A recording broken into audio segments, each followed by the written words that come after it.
Okay, students, so welcome back. This is the sixth lecture in the series of irrigation and hydrology, and we have moved forward to the topic of river training. River training के topic पे अब हम आज बात करेंगे। तो basic समझेंगे जिससे आपके सारे क्वेश्चन जो आ रहे हैं पेपर में आपसे सारे बन जाएं। ज़्यादा डीप में नहीं जाएंगे अपन लोग, ठीक है। सो रिवर ट्रेनिंग वर्क के बारे में लोग शुरुआत करते हैं, ठीक है। तो बेसिकली रिवर ट्रेनिंग वर्क है क्या? देखिए, रिवर मतलब नदी। नदी को ट्रेन करना है, नदी को अपने हिसाब से चलाना है।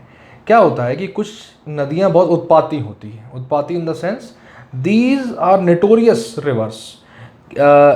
कहीं पे भी उनका डायरेक्शन मूव हो जाता है, कहीं पे भी वो फ्लडिंग कर देती हैं, कहीं पे भी वो कैटेस्ट्रॉफ क्रिएट कर देती हैं। तो इन केसेस में हमें रिवर को ट्रेन करने के लिए, रिवर को एक पर्टिकुलर पाथ तक सीमित रखने के लिए कुछ सिविल इंजीनियरिंग स्ट्रक्चर्स को बनाना पड़ता है, जिन्हें हम लोग कहते हैं रिवर ट्रेनिंग वर्क। वो क्या स्ट्रक्चर्स हैं उन पे हम लोग थोड़ी देर बाद में आएंगे। उससे पहले हम ये समझ लें कि रिवर को कि इस नोटोरियस बिहेवियर को क्वांटिफाई करने के लिए हम कौन से पैरामीटर्स का उपयोग करते हैं, ठीक है। तो समझने की ज़रूरत है। रिवर ट्रेनिंग वर्क में एक बहुत इंपॉर्टेंट टर्म आता है जिसे हम लोग कहते हैं मिएंडर। मिएंडर के बारे में पढ़ने की ज़रूरत है थोड़ी, कि मिएंडर होता क्या है। तो आप समझिए कि होता क्या है, कैसे बनता है मिएंडर और होती क्या चीज़ है ये, ठीक है। देखिए, एक सिंपल सी नदी चल रही थी अपने कोर्स से एक जगह से। ये एक नदी है, ठीक है, ये मूव कर रही है।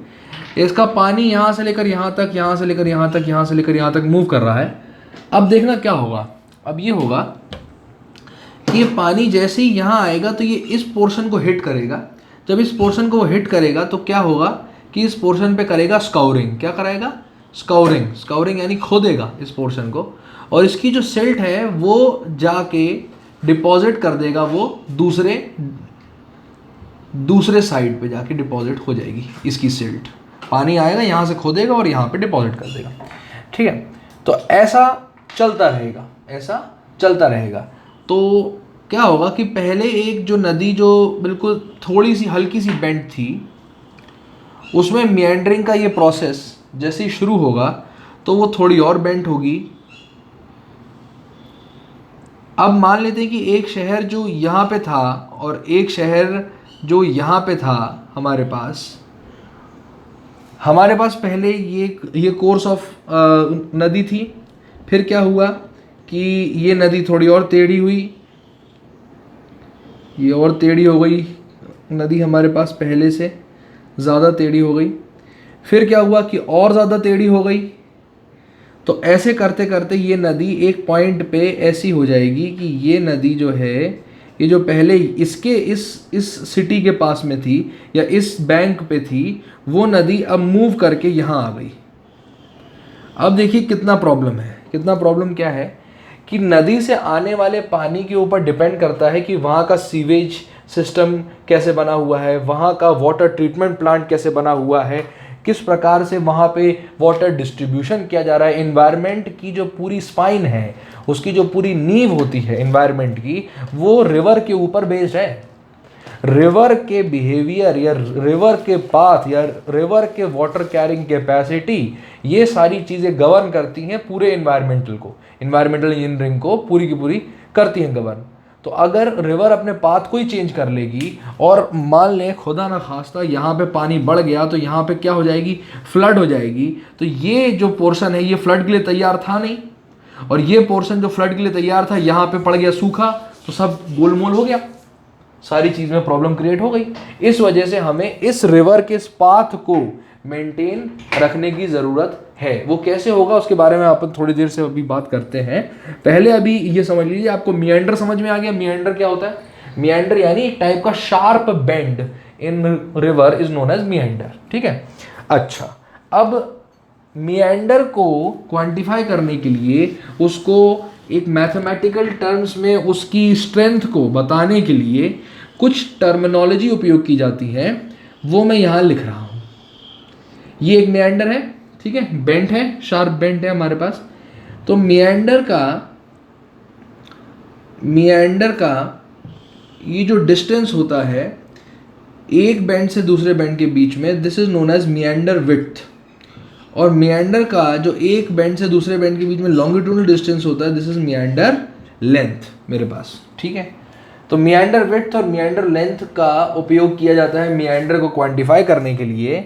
और एक होता है मियांडर रेशियो, जिसमें मियांडर की विड्थ को मियांडर की लेंथ से हम डिवाइड कर देते हैं, तो दिस इज द मियांडर रेशियो। ये मियांडर का रेशियो बन जाता है हमारे पास, ठीक है। एक और टर्म आता है मियांडर की स्ट्रेंथ को क्वांटिफाई करने के लिए, जिसका जो होता है टॉर्टुओसिटी। Tortuosity, TORTOUSITY, tortuosity. तो टॉर्टुओसिटी क्या होता है? टॉर्टुओसिटी ये होता है, मैं इसी में दिखा देता हूं। एक होती है एक्सियल लेंथ ऑफ रिवर, एक होती है एक्चुअल लेंथ ऑफ रिवर। कहते हैं एक्चुअल लेंथ हो गई x और एक्सियल लेंथ हो गई y। तो actual length divided by axial length is nothing but tortuosity. यानी इस लेंथ को इस लेंथ से जब मैं डिवाइड कर दूंगा तो मेरे पास आएगी टॉर्टुओसिटी, और टॉर्टुओसिटी की वैल्यू हमेशा ग्रेटर देन 1 होती है। इससे रिलेटेड काफ़ी बार IES में भी प्रीवियस ईयर में क्वेश्चन आ चुके हैं। बहुत सिंपल कॉन्सेप्ट है, टॉर्टुओसिटी यही होता है, ठीक है। इसके अलावा एक और चीज़ होती है जिसे आप लोग कहते हैं क्रॉस ओवर्स। क्रॉस ओवर्स क्या होते हैं? सिंपल, एक साइड से जो क्लॉकवाइज मूवमेंट है इसे आप लोग कहेंगे एक क्रॉसओवर, जो एंटी क्लॉकवाइज मूवमेंट है उसे आप लोग कहेंगे दूसरा क्रॉसओवर। तो बेसिकली नंबर ऑफ क्रॉसओवर्स को मिला के एक मियांडर बनता है, ऐसा है। तो मियांडर को क्वांटिफाई किया जाता है इन सारी चीज़ों की मदद से, ठीक है। अब मियांडर में आखिरी में एक टर्म और आता है जिसे वो लोग कहते हैं cut off channel. Cut off channel कहते हैं। तो कट ऑफ चैनल समझिए कि क्या होता है, इसी में समझा दूंगा मैं आपको। बहुत सिंपल है कट ऑफ चैनल क्या होता है। जैसे एक मियांडर मैंने ये बनाया, एक शार्प बेंड मैंने ये बनाया यहाँ पे नदी का। अब क्या होगा ना कि ये जो नदी है ये यहाँ पे लाके सेडिमेंट्स को जमा कर देगी, जिस तरीके से ये यहाँ पे करे थे। अब जैसे ही पानी आएगा तो पानी को यहाँ पे मूवमेंट के लिए कम जगह मिल रही है, तो पानी क्या करेगा? ओवरटॉप कर जाएगा, फांद जाएगा उसकी बाउंड्री को।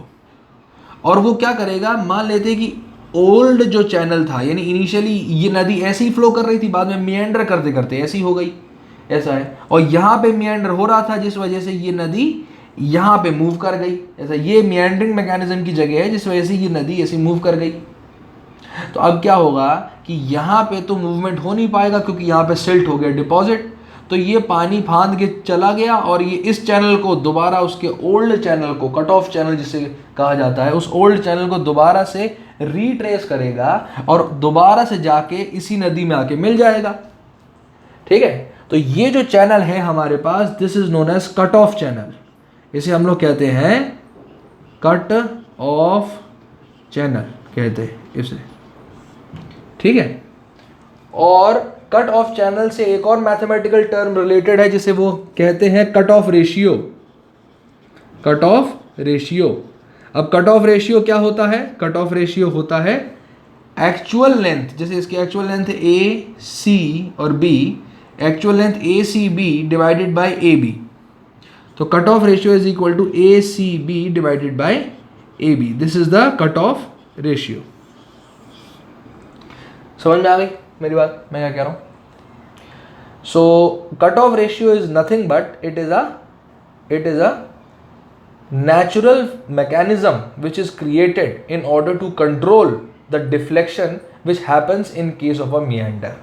meander पे कंट्रोल करने के लिए भगवान ने एक मैकेनिज्म बनाया जिसे हम लोग कहते हैं ये कट ऑफ चैनल। ये भगवान का मैकेनिज्म, नेचुरल मैकेनिज्म है। और इंसान ने भी कुछ मैकेनिज्म बनाए हैं जिनको हम अब इसके बाद वाले पार्ट में डिस्कस करेंगे, ठीक है।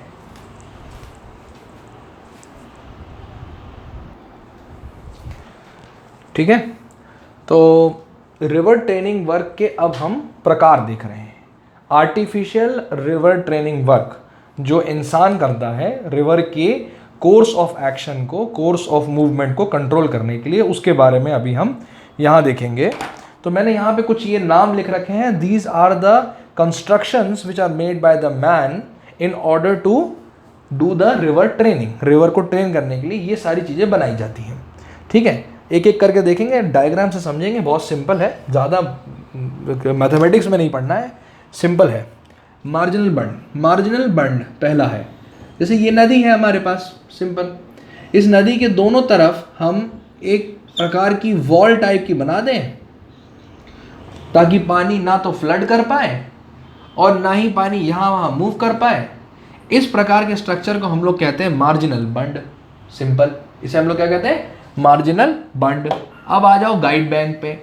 देखो guide bank and marginal bund are मतलब मोटा मोटा एक ही जैसे होते हैं, ऐसा है।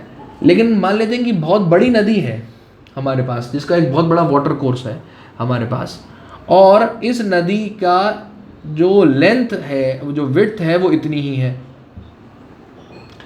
तो गर्मियों के मौसम में इतनी विड्थ हो जाती है, बरसात के मौसम में इतनी विड्थ पहुंच जाती है। तो हम क्या करते हैं कि इस विड्थ के अबाउट में गाइड बैंक्स बना देते हैं, गाइड बैंक्स बना देते हैं, जिसमें हम इसको जहाँ तक चाहें वहाँ तक इसको एक कंट्रोल प्रदान कर पाएंगे, ठीक है, ये रहता है। तो गाइड बैंक्स और मार्जिनल बंड्स बेसिकली लगभग एक जैसी चीज़ें हैं दोनों की दोनों। अब हम लोग आते हैं ग्रोइनी पे। ये सबसे इंपॉर्टेंट है, बहुत इंपॉर्टेंट है, मोस्ट इंपॉर्टेंट। इससे रिलेटेड बहुत सारे क्वेश्चन आ जाते हैं ग्रोइनी पे। ग्रोइनी या स्पर के ऊपर आते हैं अब हम, ठीक है। तो आप समझिए, बेसिकली रिवर ट्रेनिंग करने के पीछे दो ही हमारे मुद्दे होते हैं। पहला मुद्दा होता है हमारे पास फ्लडिंग का, कि रिवर में फ्लड ना आए, और दूसरा मुद्दा होता है हमारे पास कि रिवर का पानी इतना भी कम ना हो जाए कि उसमें नेविगेशन ना हो पाए। तो दो चीज़ें हमें इंश्योर करनी है एक नदी में। पहली, रिवर ट्रेनिंग करते वक्त कि उसमें इतना हाई भी पानी ना चला जाए कि उसमें फ्लड आ जाए, और दूसरी कि उसमें इतना लो पानी ना चला जाए कि उसमें नेविगेशन के लिए वो उपयोगी ना रहे। नेविगेशन यानी इनलैंड नाव चलाना, इनलैंड किसी भी रिवर के अंदर नाव चलाना, वो होता है नेविगेशन। तो ये दोनों चीज़ें हमें चाहिए, ना तो ज़्यादा पानी चाहिए ना तो कम पानी चाहिए, दोनों चीज़ें चाहिए हमें, ठीक है। तो इन दोनों चीज़ों को फुल्ली सेटिस्फाई करती है ग्रोइनी। ग्रोइनी क्या होती है, देखो जैसे ये एक रिवर है, हम क्या करेंगे कि रिवर से एक चैनल निकाल देंगे यहाँ साइड में, और रिवर में एक ऐसा स्ट्रक्चर बना देंगे इस प्रकार का, ऐसा। यहाँ पे हम कर देंगे हार्ड स्टोन से, वो कर देंगे पिचिंग करवा देंगे। ये मैं ऊपर से देख रहा हूँ, ध्यान देना मेरी बात, ऊपर से देख रहा हूँ मैं। तो यहाँ से एक दूसरा चैनल निकाल देंगे। अब देखना, समझना मेरी बात को, क्या होगा। पानी आ रहा है ऊपर से नीचे, जैसे ही पानी आएगा और इस ग्रोइनी को हिट करेगा तो पानी दो हिस्सों में बढ़ जाएगा।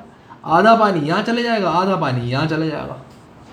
अब देखना क्या हुआ कि ये पानी जो बहुत वेग से, बहुत स्पीड से आ रहा था, वो इसकी वॉल को या तो यहाँ पे डैमेज करता, और फिर क्या करता, उसको स्काउरिंग करके दूसरी तरफ पे मूव कर देता और मिएंडर बन जाता।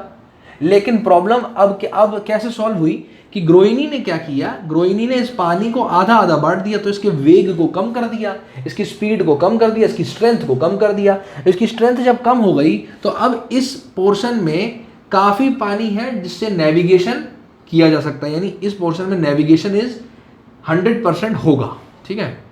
और ये जो आधा पानी जो यहाँ चला गया, इसकी वजह से फ्लडिंग होने की संभावना भी कम हो गई। तो फ्लडिंग होने की संभावना कम हो गई और नेविगेशन होने की संभावना ज़्यादा है, और यही दोनों हम चीज़ें चाहते थे, और यही होता है एक ग्रोइनी में, ठीक है। तो ग्रोइनी क्या होता है, एक इस तरीके का एक स्ट्रक्चर हम बना देते हैं आउट फ्लैंज में, और वो क्या करता है, इस पानी की वेग को आधा आधा बांट देता है यहाँ पे, ठीक है। अब आते हैं हम इस बात पे कि जो ग्रोइनी है, इससे रिलेटेड कुछ क्वेश्चन आपसे पूछे गए हैं। वो क्वेश्चन कैसे हैं कि आपसे पूछे गए हैं क्लासिफिकेशंस, कि ग्रोइनी को क्लासिफाई करिए। तो ग्रोइनी को क्लासिफाई करने के बहुत सारे तरीके होते हैं। कुछ तरीके जो हैं वो मैं आपको यहाँ बता देता हूँ। देखो, पहला तरीका ये होता है कि दो प्रकार की ग्रोइनी, मतलब अब मैं अलग अलग तरीके बता रहा हूँ। पहला तरीका है जिसमें दो प्रकार से उसको बांटा जाता है। एक होता है सबमर्ज्ड ग्रोइनी, एक होता है नॉन सबमर्ज्ड ग्रोइनी। सबमर्ज्ड मतलब क्या होगा कि ये जो स्ट्रक्चर बना है ये पानी के अंदर होगा सबमर्ज्ड, और ये स्ट्रक्चर पानी के अगर ऊपर तक दिखाई दे तो नॉन सबमर्ज्ड ग्रोइनी, ठीक है। एक होता है हमारे पास परमिएबल एंड इम्परमिएबल ग्रोइनी। ये ग्रोइनी अगर ऐसे मटेरियल से बनी है जिससे यहाँ से जो पानी आ रहा है वो इसके थ्रू परमिएट ना कर पाए तो हो गया नॉन परमिएबल ग्रोइनी। और अगर वो परमिएट कर जाए, यानी उसके आर पार चले जाए पानी, तो हो गए परमिएबल ग्रोइनी। सिंपल। तो 2 तरीके मैंने बता दिए। तीसरा और मोस्ट इंपॉर्टेंट तरीका वो होता है कि किस प्रकार से डिफ्लेक्शन हो रहा है, तो वो देख लो अब आप। पहला तरीका क्या होता है कि हम ग्रोइनी ऐसी बना दें। दूसरा तरीका क्या होता है कि हम ग्रोइनी ऐसी बना दें। तीसरा तरीका क्या होता है कि हम ग्रोइनी स्ट्रेट बना दें। और चौथा तरीका मैं आपको बताऊंगा। तो इस तरीके को मैं कहता हूं attracting groyne. This is known as attracting groyne. पानी जो आ रहा है वो इसके साथ में मूव कर रहा है, तो अट्रैक्ट कर रहा है, अट्रैक्टिंग ग्रोइनी। दूसरा होता है रिपेलिंग ग्रोइनी। रिपेलिंग यानी पानी आया, उसने उसको रिपल्स कर दिया, दूसरी तरफ पे उसको फेंक दिया पानी को, तो रिपेलिंग ग्रोइनी। तीसरा होता है डिफ्लेक्टिंग ग्रोइनी। डिफ्लेक्टिंग ग्रोइनी यानी बस स्ट्रेट एक बना हुआ है और पानी आ रहा है और इसको डिफ्लेक्शन मिल रहा है और बस हो गया। और चौथा होता है सेडिमेंटिंग ग्रोइनी। सेडिमेंटिंग ग्रोइनी यानी ऐसी ग्रोइनी जिस ग्रोइनी में हमारे पास क्या होगा, जिस ग्रोइनी में हमारे पास जो पार्टिकल्स हैं वो ग्रोइनी पे जाके रुक जाएंगे और वहाँ पे सेटल कर जाएंगे, सिल्ट कर जाएंगे, वहाँ पे सेटल डाउन हो जाएंगे, जिससे क्या होगा कि वो ग्रोइनी और ज़्यादा इम्परमिएबल होती चली जाएगी समय के साथ। ऐसा है, ठीक है। तो ये 4 प्रकार के क्लासिफिकेशन और होते हैं। तो मैंने 3 तरीके बता दिए अभी आपको, परमिएबल, नॉन परमिएबल, ये चारों, और एक और मैंने आपको क्या बताया था इससे पहले, सबमर्ज्ड और नॉन सबमर्ज्ड तरीका, ठीक है।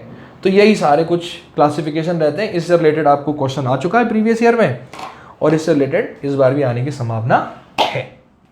तो लास्ट के जो 2 हैं, बैंक पिचिंग और पिच्ड आइलैंड, ये मैं बताना ज़रूरी नहीं समझता, सिर्फ नाम आपको पता होने चाहिए कि ये 2 तरीके और होते हैं रिवर ट्रेनिंग वर्क के। और with this I have completed the topic on river training work. Hope you people liked it. आपको पसंद आया होगा, मेरी पूरी अपेक्षा है कि आपको सब कुछ समझ में आया होगा जो मैंने अभी आपको समझाने का प्रयास किया था यहाँ पे। और मैं आपको मिलूँगा अगले पार्ट ऑफ लेक्चर सीरीज़ में। Thank you very much.